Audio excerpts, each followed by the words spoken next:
are Happy as it can get. very, yeah, as happy as we can get. We're very lucky to be joined by Kurt Mills, the editor-in-chief of the American Conservative. Thank you so much. He's probably one of the top experts, I would say, on the Iran issue in the country. So we're very, very fortunate to be joined by him today. And feel free to bring your questions. Thank you so much. Thank you for having me. Yeah, so we know you've been busy, but right now, Trump just they just posted a video from I think it's from today. I'm about to pull it up. If you'll give me 2 seconds. Sorry, guys. You've been busy. You've been on with Bannon all day, right? I was Pretty on for a much. while. Yeah, yeah. It was, Yeah. real motley crew you had in there this morning. Yeah. He let's see. I'm so sorry, guys. And he had Eric Prince on earlier, and I thought Yeah, that honestly, I mean, I was happy to contribute, but I thought Prince's remarks were the most notable, and yeah. yeah. Oh, hold on. Oh, sorry, just a second. So I've got it. I got it pulled up. All right, and let me share so we can all watch this one together. And go. Earlier today, CENTCOM shared the news that 3 U.S. military service members have been killed in action.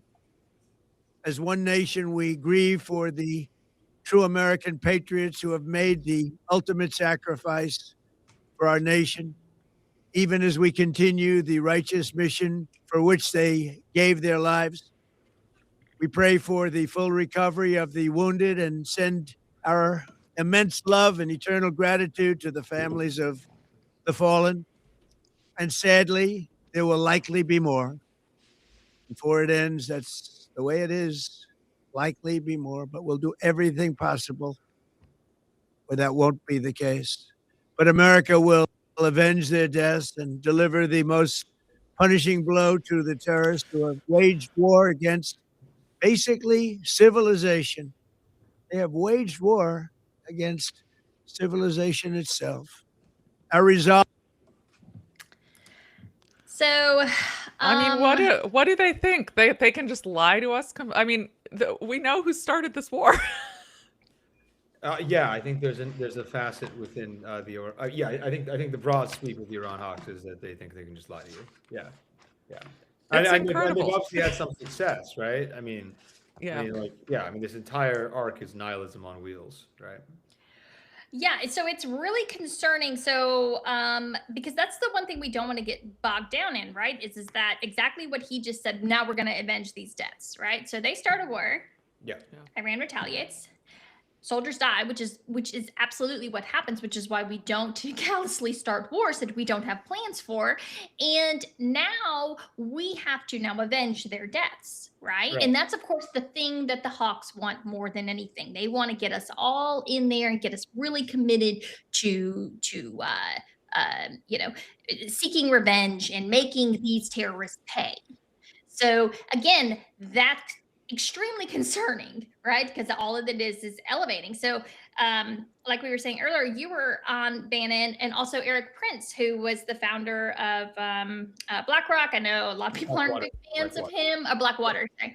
And there's certainly a controversial figure, but one thing you can't take away from him is that he knows what he's talking about when he's talking about U.S. military operations and how the DC Beltway works, right? How they think. And I was extremely concerned when he said, yeah, Bannon asked him, what's the one piece of advice you would give President Trump? And he said, no boots on the ground. Yeah. And that was very concerning to me that was even being brought up. Right. Right. And so, what do you have you heard anything like that? Well, I mean, I thought it was very telling that Senator Cotton shifted the Overton window on the Sunday shows this morning. I think it was Face the Nation, but maybe one of the other ones. And Senator Cotton is one of the leading political architects of the Iran war, has been for his entire career.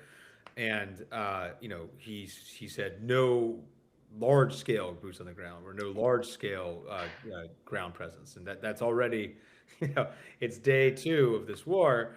And already they've moved, to a small amount of ground forces. And again, it's very important because so much of the intra-conservative debate on this is like, you don't know what you're talking about. This is in Iraq War 3. Don't be worried. Like all these things. We'll never put boots on the ground. Well, now it's already set as the outer limit, and it has to be said.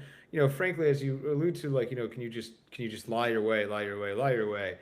I mean, like, what would stop them from making the arguments that we need boots on the ground and then just trying to dare President Trump supporters to um, to walk? And I think there's no stopping the people that want to do regime change in Iran. I think within they have different ideas. I mean, it's slightly humorous to see the fissure among the extreme Iran hawks. Some of them are being paid by the People's Mujahideen of Iran, which is called the MEK. And so people like, stunningly, former Secretary of State Mike Pompeo, former New York City Mayor Rudy Giuliani, have been saying, well, actually, we need the MEK to take in charge of the country, not this fat Reza Pahlavi guy, right? And then, other people are attacking the MEK. So, they don't even agree on like the succession plan in the slightest.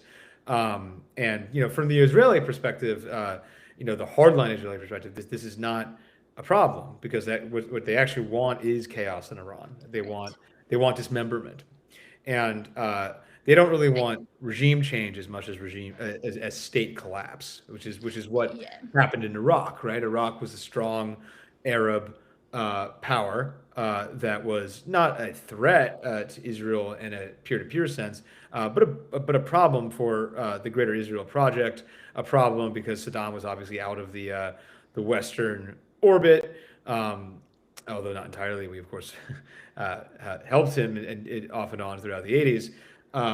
But that is the sort of prerogative, and the goal in Israel is among, at least I would say, a super majority of the population and the policy thinkers at this point, at least since the mid 90s, is chaos, and then externalize the chaos onto the West. And like, so send the immigrants to Europe, that's their problem, and Turkey, and make the Americans pay for all this stuff. And so that's the plan, and I think it's a dark view of the universe, and I don't think it's actually even going to work for them in the long run, because they're just going to be increasingly seen as guests in this region, unwelcome, to the extent that they're already not. But it is the approach, and it is Netanyahu's approach, and it works for Netanyahu's political project. That should be careful. I mean, he's the dominant figure of the last 30 years, and it has kept Netanyahu in power and out of jail. And in that sense, this murderous social Ponzi scheme has continued.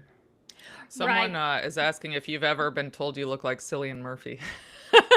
Very on topic. I have. So there's your answer, Darla.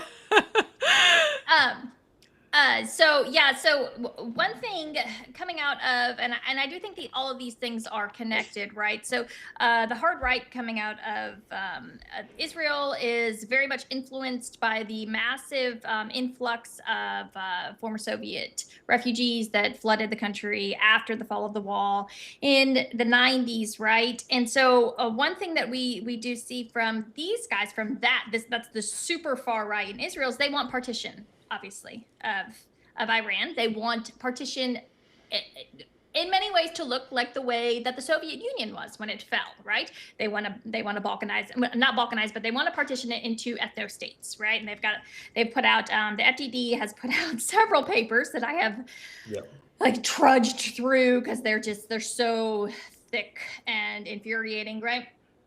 And so that's the way that they are able to present. But the thing is that they put them in these beautiful little packets, right? And they send them out to their senators, and they make it seem like it's all just going to be, so look, this is how it will be. And it's going to be like the Soviet Union. And yes, there were some tough years there, but now look at Europe. Look at the, it's just this beautiful, Now look at Ukraine. Yeah. Right. Exactly. Yeah. No, we don't talk about Ukraine, but look at Lithuania is so nice this time of year, right? And so that's their plan.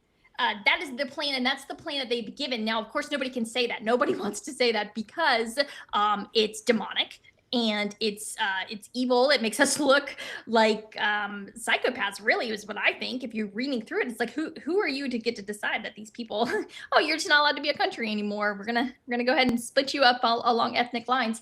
And So yeah, I think that is their plan, though. I mean, not I think, I know that is their plan as far as the hard right goes. And so that is your Lindsey Grahams, your Tom Cottons.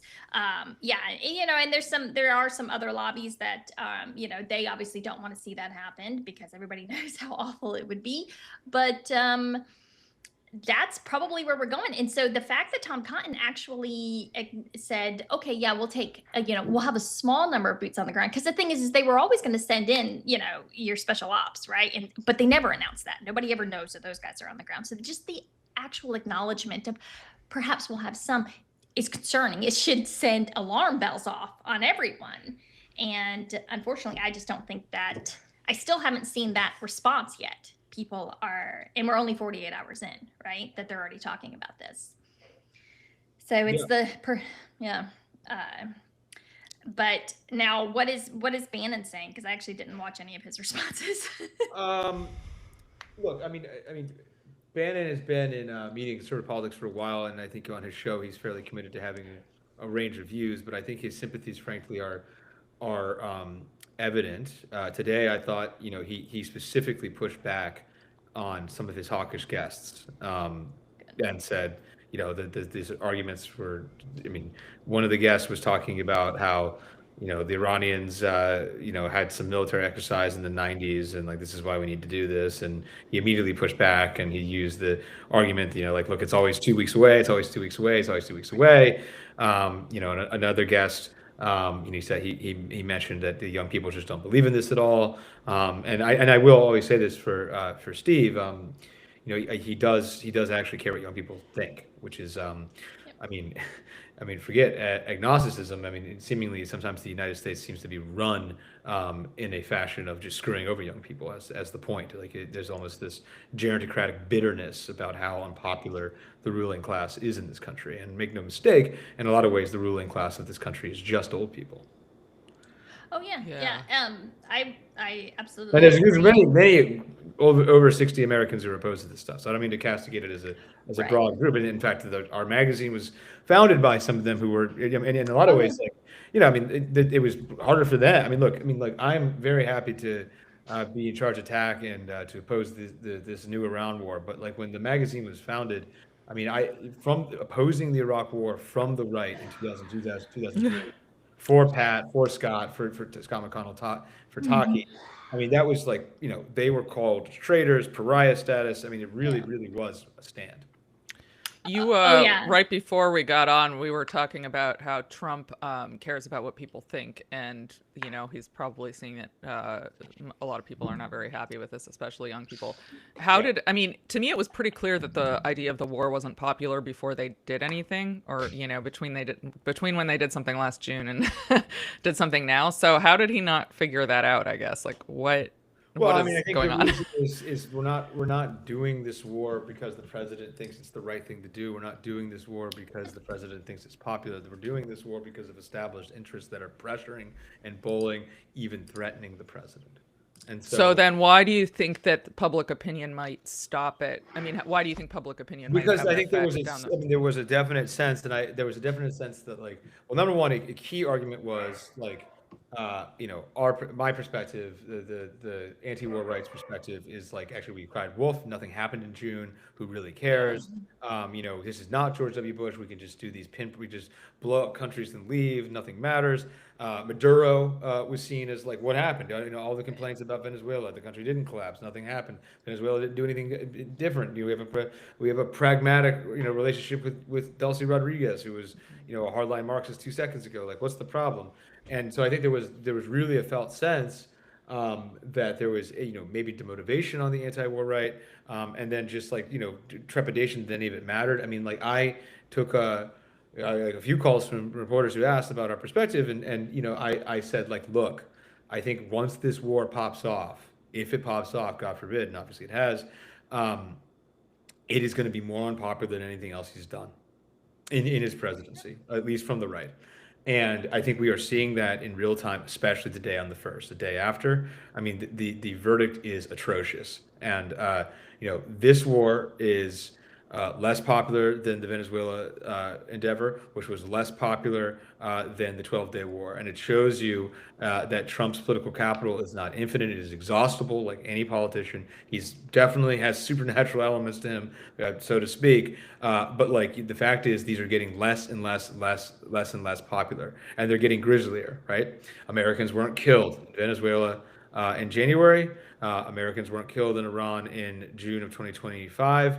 They were killed in the first 24 hours of action in this war. And it probably doesn't help that it started off with killing over 100 schoolgirls in Iran. Right, right. Well, I mean, they're gonna give that the Gaza treatment, which is like they're gonna say, no, number one, it's not true.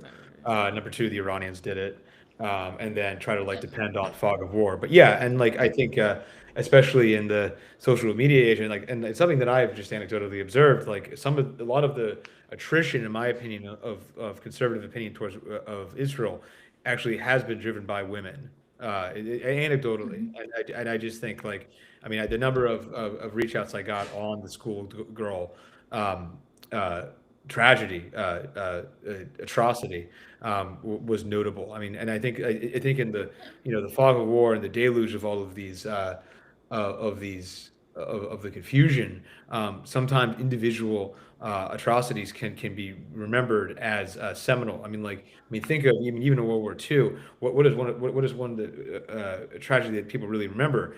Guernica, right, which happened before the war in Spain, which wasn't a major wasn't a theater at all in the war. And of course, there was horrible tragedies that exceeded it way after. Very similar to Ukraine. Bucha, right? The slaughtering of children. Right. It's most debated. I think it's, I think it was embellished by NATO, frankly, but like it became a major rallying cry against the Russian aggression.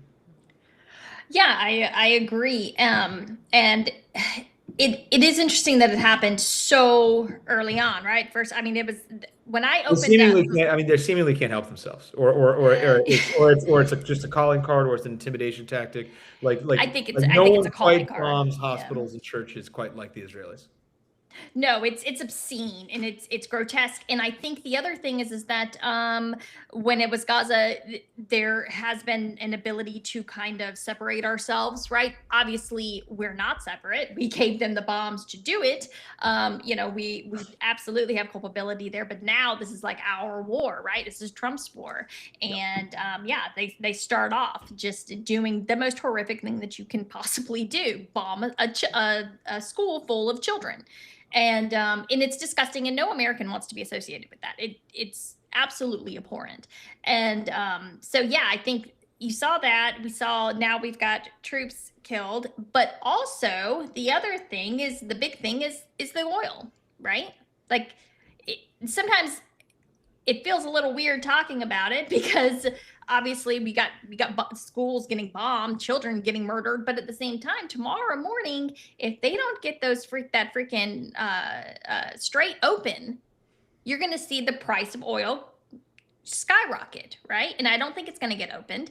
And now CENTCOM earlier posted that the Haifa refinery had been struck. They posted it, an hour later they deleted it. Then they reposted the same exact thing with Haifa removed. The IRGC says that they have struck Haifa. So we don't know, right? That's the big oil refinery in Saudi Arabia. It would be huge if they actually did strike that. So what do you think is going to happen tomorrow with the markets? I think WTI will go up, so that's crude. I think it will not be a pretty picture. I think we'll know more in a few hours once Asia opens. Yeah, I was going to say, Japan's not open yet, are they? I don't know. Yeah. I'm gonna actually look this up. I'm really using the time scale. I'm big on time zones generally, but this is really stretching it. I mean, you gotta pay attention to Australia because Australia gets 30% of its 7:24. So I think they open at 9, but could be so we're pretty close. I mean, I think the market's gonna puke. Frankly, in terms of the Strait, I think the Iranians haven't done it nearly as much as they could. I think they could just start killing people. And already, I think you're just going to see commercial boats just not go through. Because even if it's not guaranteed you're going to be blown up, the chances are like 10, 15, 20%. Like, who's going to do this? And you know, I mean, the irony is in some ways like a lot of the people that are experts of getting things through the Strait of Hormuz, let's say nefariously, are actually the Iranians, the dark fleet, right? And so like the Iranians aren't going to help keep the price of oil low. Right. Yeah. I mean, yeah, they want to make it hurt for us too, and they Yeah. they absolutely can if they can jack the price of oil up to, I don't know. You want to make it hurt. And $7. I thought we need to get over this, you know, like rhetoric. I think as a society, like you know, Arachi, the Iranian foreign minister, was on television, and you know, they were asking him like, "How dare you hit U.S. bases?" And it's like, look, I'm obviously anti any U.S. soldiers getting killed, and I'm anti Of course. Yeah. all of this. But like, I mean, we bombed them. Like, I mean, Yeah. like what are they? It's They're so gonna defend It's themselves. so bizarre to me. I Yeah, feel like it's- anybody Yeah. who was raised decently as a child knows that like you can't just go around doing whatever you want to Yeah, other people and it's- then be like, "Oh my God, how dare you fight back!" Like, Yeah, it's total. I mean, like, yeah, I mean, Arachi is pretty. I mean, he's a diplomat. I mean, but he's Yeah. he's Iranian diplomat, so they're often very, very careful. And it's like he was like, emotionally animated about it. It's just like this is such a farcical line of Yeah. inquiry. it's like I know. it's like classic narcissism, really. But I mean, I saw people interesting commentary that actually perhaps if they had hit back harder in June, then we might not be in this now because you know we didn't really get Maybe, the- yeah. I mean, like, look, this has been an honest disagreement between their country's moderates and their country's hardliners. The moderates have always held out the possibility of negotiations. They've always held out dialogue. They saw promise in Trump, and like, you know, the U.S. has just like completely attrited this goodwill and like humiliated, frankly, the people within the country that said the U.S. could be trusted, that said the elements of the Trump administration could be trusted. Like, and like, I don't have anything much in common with the hardliners who run this country, but like, you know, just tactically and Machiavellianly, like, in a Machiavellian sense, like at a certain point, like we are creating this logic where you have to push back, and I think particularly of Trump. Like they see that they think that he only responds to strength, right? I mean, like, you know, he hasn't done very much to China, right? I mean, like when you saw him with Xi Jinping, like you saw someone who was seemingly afraid of someone, you know, and like, I think that's the message they've internalized, and I think it's a bad message for the U.S.'s ability to get defend its interest on the world stage. And then, I mean, obviously, like, you know, what is the big lesson here? Like, the North Koreans made the right call 20 years ago by just not agreeing with any international rules whatsoever and getting the bomb. And like, you know, even if we get out of this crisis, you know, peacefully, I think, you know, it's going to increase the impetus for the Iranians to go for the bomb. So the stated goal, alleged goal of doing the war is now going to be a higher risk, no matter what, after the bomb. And even if they replace the government with something new, I think a secular Iranian government is going to go for it. Like, I don't think this is actually Yeah. about religion. I mean, Saddam Hussein was not a religious dictator. Gaddafi was not a religious dictator. And yet, Middle East hawks wanted to go after. They're going after strength, right? And like, Exactly. the term is mowing the grass, right? And I don't mean to take away from it. Like Ali Khamenei, you know, the late leader of Iran, was definitely a religious fanatic. But like, you know, a lot of the muscle of the regime, a lot of the decision makers in the country are you know, there's religious as Catholic officials were in you know, 1570s Christendom. It's a mix of genuine belief and cynical pragmatism. Right. Now, and I totally agree. It is all about power. It obviously has nothing to do with religion. And there is a certain amount of paranoia mixed in when you're dealing with the Israelis, who are just hyper paranoid about everything. You know, and also I am of the opinion that Israel simply cannot exist without some kind of war, conflict, which we could go into in another day. Yeah. I mean, I think that might not have been true in the early 90s, but I think they've taken the off ramp since the assassination of Rabin. Yeah. So they now what about the Dems? So we've seen they have been very coy, right? They have been playing this very, very interestingly And of course, to just the horror of their, the people on the left are very upset. Obviously, the Dems have put up zero resistance. But something I thought was interesting this morning, I cannot remember, but Ted Cruz also did this too as well on the morning shows. But it was another senator, I believe, Vermont. Could be wrong, don't quote me, who said he had not seen anything that that showed that Iran was capable of building a weapon, was seeking to build a weapon. Mark Warner said that. Okay. I believe he's the ranking member of the Intel committee. And then Cruz came and said the same thing. I saw it. And yeah. So basically kind of throwing Trump under the bus, that there was no like pressing matter that they had been pursuing, because that's what the administration, it seemed like that's what they were going to try to go with, that there was something happening. Of course, the Israelis said that they had some kind of crazy intel that, once again, they're seconds away from making the bomb. But so how do you think the Dems are going to play this? Not particularly. Just I don't know. I mean, like, people ask me, do you regret voting for Trump? And it's like, have you seen the Democrats? I just no, I guess. No. I think the crisis would have been different. But it's just they have the playbook. I mean, maybe I'm just too millennial brained, but it's this is how they got Barack Obama, right? They had an anti-war movement that was organic. They were able to build. They were able to really, really eat into the white working class in that 2006 midterms coalition, and they got the biggest mandate for leadership in the 21st century in the 2008 election. And now Obama, I think, was a failed president, and I think disappointed a lot of people. But that election, just in terms of amassing political power, should be enviable to any political party. And the fact that they won't do it tells you that, number one, we have a bipartisan failure in foreign policy in DC. Right. And then number two, that this is an elite-driven war, and the elite is a bipartisan problem. And the idea that I just think that any Democratic candidate should be all of this white on rice. Right. And the only ones that I can see with a clear message, AOC, I think, had a very solid statement, and Ro Khanna is obviously very invested in it. But if you're Gavin Newsom, what does it matter? If you're just this is a bad war, I'm opposed to the war, it's an unaccountable war, it's an unconstitutional war, and he's not going to do it because he wants a lot of elite support. We have a couple questions. Someone is asking, Canada and other allied nations are inexplicably supporting Trump. Do you sense a call to arms for a coalition land invasion?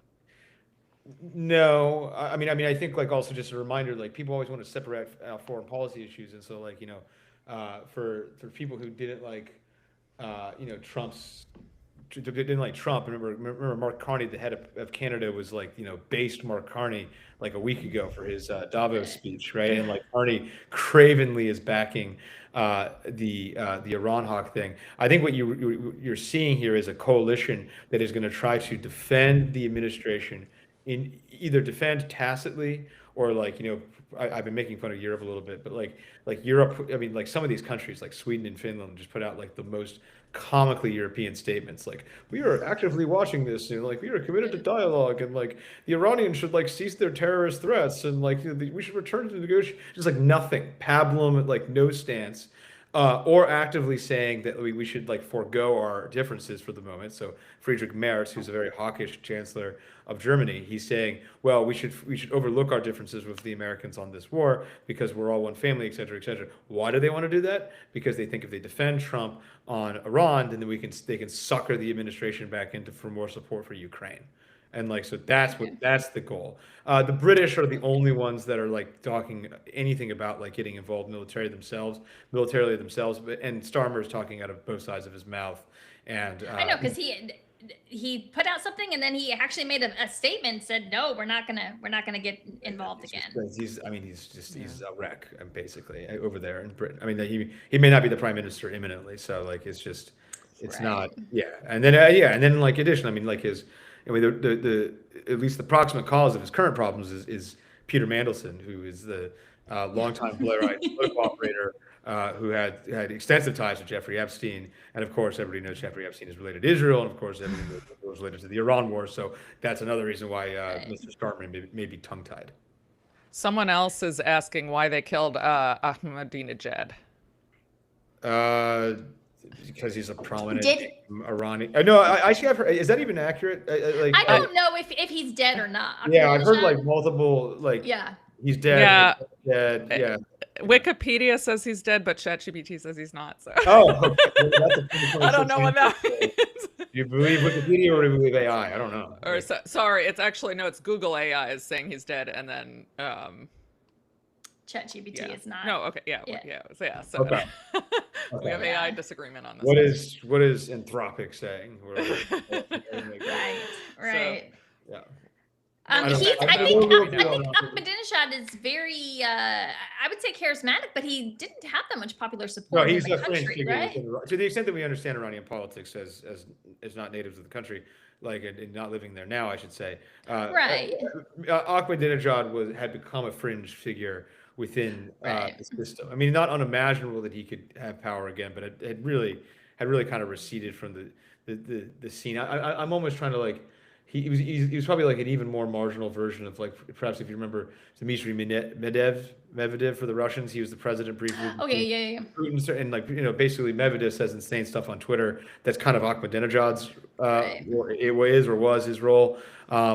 He's definitely well known. I mean, what strikes me there is like the sort of like 2000s brain of like certain central planners in Washington, which is like, I mean, I believe this is verified. The U.S. bombed Hugo Chavez's tomb, whatever, in January 2026 when we took out Maduro, or Borat bagged Maduro. Like killing Ahmadinejad is like just like a guy who's like really wanted to get the Iranians since 2009 kind of move. But I have no idea if it's true. So. Yeah. Right. Super petty. That's what it sounds like. It sounds super Israeli, to be quite honest with you. They're the only ones that can do stuff like that. We've got some petty figures in the States too. It's not. Yeah, it's true. It's true. There's plenty to go around. But another question? Yeah, someone's asking about Turkey. Should we be worried that some Israeli leaders have been saying Turkey is next? Should we be worried about that? Definitely be worried about it. Well, we should also watch what they're doing. I mean, in some ways, like the Turks' moves in this are some of the most important things in the region. And I will note where no missiles have gone or no drones, to my knowledge, are the Turks, right? So. They could be a really critical party here. Yeah. So, do you guys think this war is happening because Israel sees the writing on the wall about millennials and Gen Z hating them? Yeah, pretty much.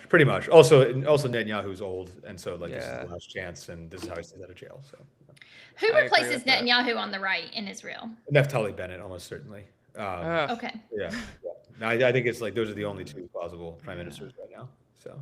Yeah. I did just see that, I don't know if you guys saw this, this was like 25 minutes ago or so, that the target that was hit in Jerusalem seems to be a Palestinian hospital, unfortunately. I haven't followed that in the last half hour, so that's they've been so coy about that. I know that we were talking before you came on about apparently there was some kind of malfunction, either a jet malfunctioned or a THAAD missile malfunction, but there were 2 explosions in Jerusalem that were very big, is what they said.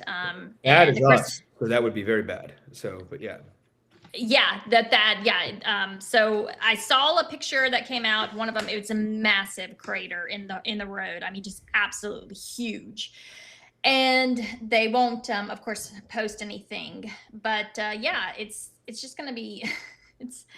It's just starting because I think they've just started to roll out their hypersonic missiles. And let's talk real quick about our THAAD supply, right? Because we don't have that many interceptors to shoot them down, right? I thought we were down to like 25%. It's debated, but yeah, no. Right. I think we are attriting.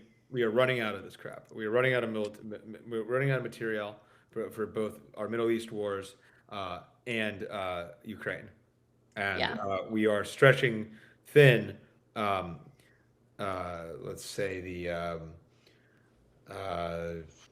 stamina of the service members by moving them all the time, right? I mean, moving people from the Caribbean to the Gulf. So like, yeah, we are not inexhaustible in our resources. Yeah, and then it is. I was thinking about this earlier. People were talking about China not coming to the rescue, Russia. And I think obviously it's in China's interest to keep this going as long as possible. So they would want to. They don't want to see us defeat Iran. It's not in their interest for us to defeat Iran, right? So what things can they supply to Iran? I know satellite imagery, and they have actually shown an ability to be able to show some of the hits. I thought that was interesting coming out yesterday, some of the satellite imagery coming out of China. But do you see them stepping in at all? Possibly. I mean, but I think in general, with this part of the world, the Russians are the military, and the Chinese are the money. So I mean, I think we've seen more evidence of Russian military collaboration, especially since the 12-Day War. We've definitely seen elements of the Russians giving the Iranian Starlink jamming material, which is obviously useful for the regime to survive and potentially quell opposition.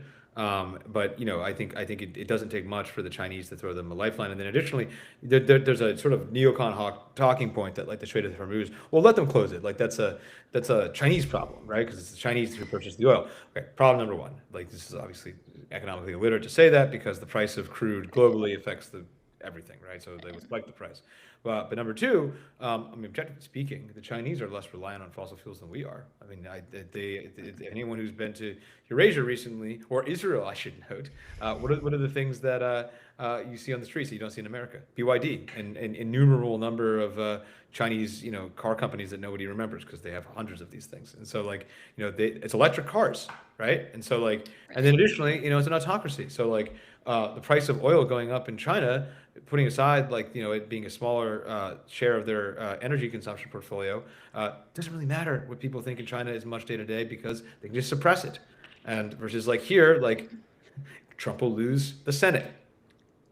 Oh yeah. I still don't think he's going to lose the Senate. They're going to lose the House. I think it became possible this weekend. We'll see. I think Maine's going. I think North Carolina, obviously. Well, it's just awful. It's the eternal, white whale of the Dems, and it's fool's gold for a lot of millionaires who give money to this kind of thing. But like, it would be sort of comically fitting in some ways, and if Texas actually flipped because Ted Cruz got his Iran war. Yeah, I see Iowa flipping before Texas, but I'll defer to you on the South. But I think it is. I think it is possible. Should we take a few more questions and then we have 3 more and then we can wrap it up? Yeah, we can wrap it up. Yeah. Someone wants to know, did the Iranian leadership genuinely regard the fatwa issued by senior clerics? Oops, sorry, it's skipped. Now I can't scroll. Sorry about that. I think they're asking if was it unlawful as a binding religious ruling, or was it primarily intended as strategic? No, I think it was a bona fide. Well, probably a mixture. I mean, but like I think it was a very real ruling. I think Khamenei believed in it, and I think that actually this is why this Khamenei assassination is such an interesting, is this even really good for the Iran Hawk crusade? Because it depends how you look at it, but there were elements within the Iranian society that actually want to lunge for the bomb. It just wasn't Khamenei, right? He was the fatwa was issued 25 years ago, which is why this whole argument, the administration needed to hear they're not going for a no nuclear weapon, need to hear it one more time. I think it was basically a false argument, in my opinion. What's really actually going on is a conflation between no nuclear enrichment and no nuclear weapon, and and so the Iranians obviously want to reserve the right to have enrichment, so they can signal to their own people that they haven't completely, been gelded on the world diplomatic stage. But 1.5% enrichment is not you can't get a bomb out of that. Yeah, I mean, and I did a lot of research into this last June and whatnot, and I mean, they want to do medical research. They want to have a nuclear powered sub, right? You need highly enriched uranium to do those things. It is what it is. And I don't know. I think that there is a strong argument to be made that I don't know who are we to tell them that you can't do medical research. You can't have a nuclear powered sub. Obviously, we're America. We get to say that. I think So the overwhelming thing is that they obviously want to retain the right to launch for a nuclear weapon if there's a doomsday. Right. And I think the overwhelming thing is that they want to signal to their people that they're tough on the world stage. But like, it's a problem that can be managed diplomatically, and like, why not do that as opposed to killing people? Yeah. What? So the final one is a very easy question to answer. What do you think is going to happen with the Iran war? I mean, there's every evidence right now that Trump wants an off-ramp.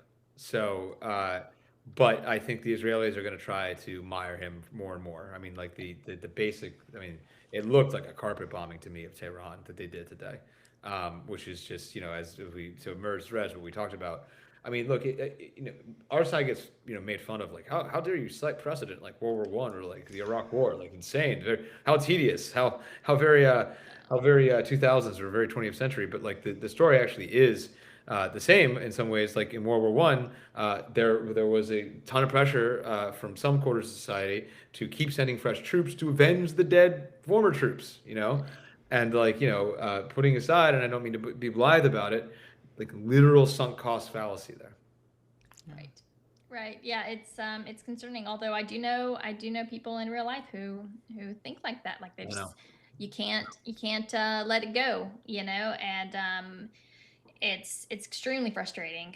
And yeah, it's just, there is no winning this war for us, right? There's nothing in it. It will cost just countless, incalculable blood and treasure. Look, and for best what? case, nothing goes wrong. Oh wait, 3 people have already died. So 3 Americans. Right. So like, Right. And 5 gravely injured. Yeah, the best case was like, we drive a motorcycle over a bridge and we don't crash. And the worst case is we're driving a motorcycle over a bridge for no reason. Right. Yeah. So, well, thank you guys for tuning in. Thank you so much for joining Thank you. Yeah. Giving us your time. And hold on for just 1 second. Yeah. We'll see you guys soon. Okay. Thanks, guys.